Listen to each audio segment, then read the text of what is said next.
perfect sa ako, avocado. Guwapa kayo siya, guys. Sarap. Oh, tingnan mo. Hello guys, may avocado pa ako dito, no? At gagawa tayo ng ating fruit smoothie. Charing. Hindi, ano lang. Kasi wala naman akong crush yellow eh. Crush iced. Gagawa tayo dito guys ng avocado and kineme. Ay, perfect sa ako, avocado. Guwapa kayo siya, guys. Mas guwapa pa siya na ako. Okay, kunin lang natin itong mga parang nasira dito sa dito. Meron akong baso. Dito natin siya ilalagay, guys. Actually, isa na lang to natira. Kasi kahapon yung kinain ko din. Ginawa ko. 2 piraso lang itong mga sa 120. Marang avocado, no? Pa sa probinsya. Pag may sarili kang tanim ng avocado, ay, paldo. Siguro mag-avocado ako palagi. Kaya ang sarap ng avocado, no? Pero may ibang tao din na hindi kumakain ng avocado. Kapatid ko. Ayun ng avocado. Tapos guys, kahapon kasi, yung trinay ko kahapon is, yung ginawa ko kasi kahapon is, gatas yung nilagay ko. Ngayon, diba?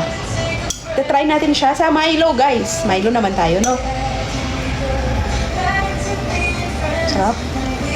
Excited na ako. Tatakam na ako sa kanya. Actually.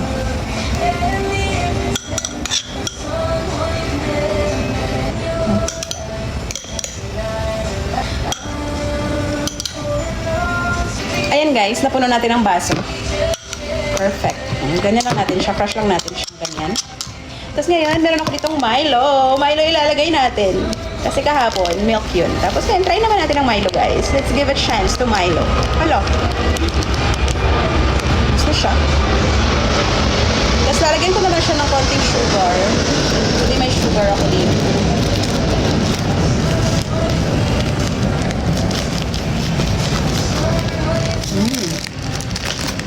Yan guys.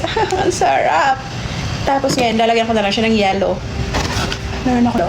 Lagyan natin. Natutunan na lang yan siya dyan. Magtutubig. Yan na yung magtutubig sa kanya. Ayan. Nakagawa na tayo ng avocado with Milo. Ay! Nahulog. Ooh! Ang sarap! So, ayan guys. Itatry na natin siya. No? Natunaw na yung yellow. Ayan. Sarap. Oh, tingnan mo. First bite.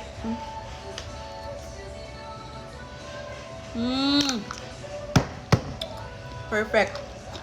Sarap. Sarap, guys. Only avocado lover can tell. You know what I mean. Sarap.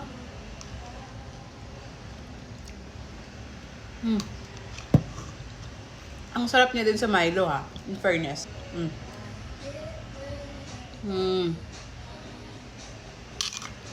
So refreshing. Better talaga to kaysa sa bibili ka ng mga shake-shake sa labas. Ikaw na lang gumawa.